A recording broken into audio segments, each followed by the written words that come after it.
आएंगे तो जरूरत क्या है? जब ईडी सीबीआई भेज के सीटें ले लेनी है, खरीद फरोख्त कर लेनी है, तो फिर जरूरत क्या है गठबंधन करने की? यही है, अभी से शुरुआत हो गई। इधर सिर्फ इधर चुनाव ईवीएम को इधर तो कहता हूँ मॉक चुनाव करा लो जी। अगर जीतने के बाद ना, अगर बीजेपी जीते तो एक बार मॉक चुनाव करा ले। वो देखने का लक्ष्य पे मतलब पता है, लेकिन उस जगह पे इमारत नहीं है और वह 1200 वोट बन गए। जो बहुमत दिखा रहा है कि बीजेपी के पास जो है बहुमत है सरकार बनाने की, अगर ये उल्टा हो गया तो फिर क्या करेंगे? करेंगे क्या? हो ही नहीं सकता। हमेशा लोकतंत्र के हम स्वागत करते हैं। बताया तो था, ईडी भेज देगा, सीबीआई भेज देंगे, नहीं तो खरीद लेंगे, 100-200 करोड़ देंगे, खरीद लेंगे, क्या दिक्कत है? अरविंद केजरीवाल कह रहे सरकार तो भाई हम अपनी ही बनाएंगे।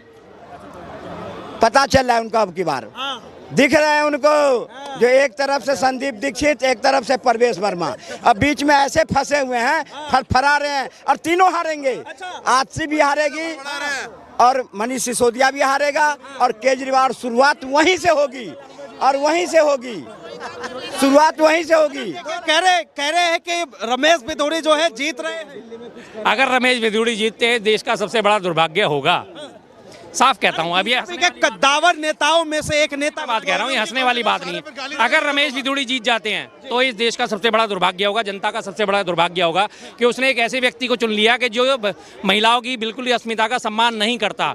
सीधी सी बात है, रमेश भिदोड़ी के बयानों पर अगर गौर करा जाए तो उसने पूरी महिला समाज के लिए अपमानजनक बातें करी थी और ऐसे वक्त में भी अगर वो जीत के आ जाता है तो फिर देश का भाई कोई भी मालिक नहीं है। साफ कहते हैं कि देश भगवान भरोसे चल रहा है, तो मुझे लग रहा है फिर वो भगवान भी जो अपनी निद्रा में चले गए, चिर निद्रा में चले गए कि उन्होंने ऐसे ऐसे लोगों को मौका दे दिया चुनने का। सीधी सी बात है, जो महिलाओं का सम्मान नहीं कर सकता, महिलाओं को इज्जत नहीं दे सकता, अगर रमेश भिदोड़ी जीतते हैं तो मुझे सबसे ज्यादा निराशा इस देश से होगी। रमेश भिदोड़ी पर सवाल उठा रहे हैं। शर्मा जी कहाँ बात करें, लिख के ला करके कहने वाले, इनके देश इनको कोई सुना है? 3 साल हो गए सुना है, जहाँ जहाँ पर बोले वहीं हारे हैं। अब रही बात, इन्होंने इन्हीं के सोनिया गांधी देश के राष्ट्रपति आदिवासी महिला को जो अपमानित करे, जो उनको भरी राज्यसभा में बेइज्जत करे, वो आकर के महिला पे बात करते हैं। झारखंड में जीतेगा, मगर बीजेपी का मुंह कैसे काला कर दिया झारखंड में। अच्छा चाचा,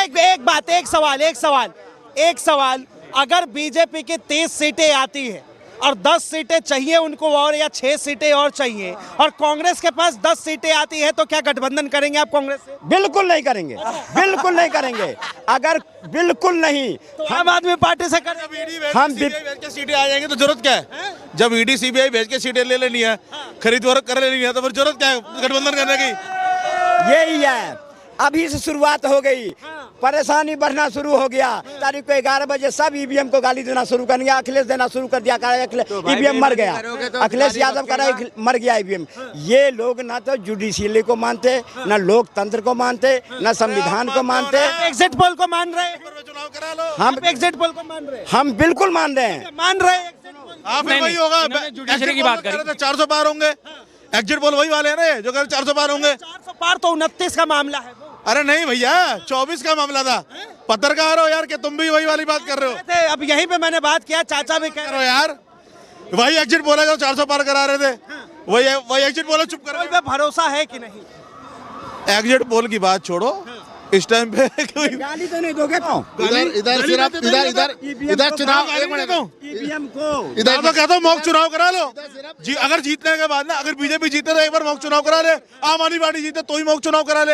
एक मॉक चुनाव तो करा ले देश के अंदर, साले दिल्ली राज्य के अंदर करा ले। 25 दिन पहले ईवीएम के ऊपर चुनाव आयोग ने सफाई दी थी, बहुत लंबा चौड़ा भाषण दिया था राजीव कुमार जी ने, चुनाव आयुक्त जी ने उसी दिन क्लियर कर दिया था दिल्ली में किसकी सरकार आ रही है।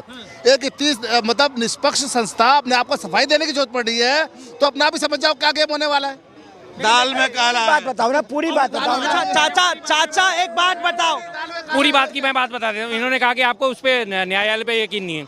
13 दिसंबर को सुनवाई थी ईवीएम के खिलाफ। जिस दिन सुनवाई आनी थी उन्होंने उसी दिन अपने जज साहब ने अपने आप को उससे हटा लिया कि मैं इस पे सुनवाई नहीं करूंगा, बात खत्म। उन्होंने फिर डेट दे दी आगे। क्यों नहीं सुनते इस चीज को भाई, क्यों नहीं सुनते? ईवीएम पर में बुला के रखा गया। छोड़िए वो, अभी छोड़िए वो मुद्दा, अभी बहुत अलग है। नहीं है जी, ना रोने वाले नहीं है। घोटाला करेंगे, मतलब गारंटी है घोटाला करेंगे। तभी हम रोएंगे जब कि गारंटी ले रहे हैं। अरे ये रोएंगे। हरियाणा में जैसे वो सीएम साहब का जो वीडियो वायरल हुआ था, व्यवस्थाएं हमने सारी व्यवस्थाएं कर ली हैं, हमारी सारी व्यवस्थाएं हो चुकी हैं, हम सारी व्यवस्थाएं कर चुके हैं। काम करो ना, अगर ऐसी थी ईवीएम पर भरोसा नहीं था तो आपके 37 एमएलए है ना, इस्तीफा दिलवा दो ना इस्तीफा। तुम दिलवाते हो। परवेश वर्मा ने जो भविष्यवाणी की थी कि अरविंद केजरीवाल को 20,000 वोटों से हराऊंगा, वो कहीं ना कहीं सच होता हुआ देखिए जब सच होता नजर आ रहा है, झूठ निकलेगा तो और परसों की बात है। 20,000 वोटों से अरविंद केजरीवाल को हरा रहे हैं, परवेश वर्मा ने कहा। अभी सबके किस्मत बंद है, कितने हजार से कौन जीतेगा, किसने कौन हारेगा, किसके कितने सीट होगी, उस पर मैं अभी कुछ नहीं बोलूंगा। कुछ नहीं कहेंगे, क्या कहेंगे? बोलो जी। कहा गया कि परवेश वर्मा जो है नई दिल्ली विधानसभा सीट से 20,000 वोटों से हराएंगे। कौन हारेगा कौन जीतेगा, लेकिन जो वापसी भेजे गए हैं हिंदुस्तान में हमारे भाई यूएस से हथकड़ियां लगा के, उनके ऊपर बात करो ना, उसके बारे में सरकार बात करे ना। 56 की छाती वहां कहाँ गई है? आप कैसी बात करते, एक बात बताइए, देश के प्रधानमंत्री जो है देश को विश्व गुरु बनाने जा रहे हैं और आप कह रहे हैं कि उस पे बात करो। भाई साहब दुनिया के ट्रम्प और मोदी ये पहली बार ऐसा हुआ है कितने सालों बाद कि हम देश दुनिया के अंदर 10 सबसे ताकतवर देशों की लिस्ट से बाहर है फॉक्स के अंदर। ठीक है जी, विश्व गुरु आने नहीं, अम्मा चली चुकाने, बेकार का बात कर रहे हो यार। दिल्ली में क्या होने वाला है? दिल्ली में जो हो, दिल्ली को छोड़ो, दिल्ली को छोड़ो, छोड़ दे दिल्ली को छोड़ो। दिल्ली के गद्दी पर ही चुनाव सुनो, चुनाव हो गए, लोगों ने अपने अपने मत डाल दिए, ठीक है, लोगों ने दान दे दिया। अब देखो किस भिखारी के कटोरे में वोट गिरते हैं, बात खत्म। कोई टेंशन नहीं। क्या लग रहा है देश के साथ हो रहा है दिल्ली के अंदर, उसकी बात करो ना। इन्होंने क्या करा है, जो वोटर लिस्ट में 15-16 हजार लोगों के नाम उड़ा दिए कई कंस्टिट्यूंसी से, और कई जगह 15-16 हजार नए वोटर जोड़ दिए। चुनाव आयुक्त हुआ था, एक ही पते के ऊपर 1200 वोट, एक ही पते पे 1200 वोट निकले थे, 1200 वोट बने एक ही पते पे। वो देखने का नक्शे पे मतलब पता है, लेकिन उस जगह पे इमारत नहीं है, और वह 1200 वोट बन गए। जो बहुमत दिखा रहा है कि बीजेपी के पास जो है बहुमत है सरकार बनाने की, अगर ये उल्टा हो गया तो फिर क्या करेंगे? क्या हो ही नहीं सकता। हमेसा लोकतंत्र के हम स्वागत करते हैं। बताया तो था, ईडी भेज देगा, सीबीआई भेज देंगे, नहीं तो खरीद लेंगे, 100-200 करोड़ देंगे, खरीद लेंगे, क्या दिक्कत है? चलिए, बहुत बहुत धन्यवाद तमाम जानकारी के लिए। तो आम जनता की राय, आम जनता की बातें, बहरहाल जिस तरह से एग्जिट पोल आया उसके बाद लगातार आम जनता भी ये जानना चाहती है कि आखिर दिल्ली में सरकार किसकी आएगी। इस स्टेज को लेकर आपका सोचते अपनी प्रतिक्रिया जरूर दें। फिलहाल के लिए इतना ही। ऐसे तमाम खबरों के लिए देखते रहे DS4 न्यूज़।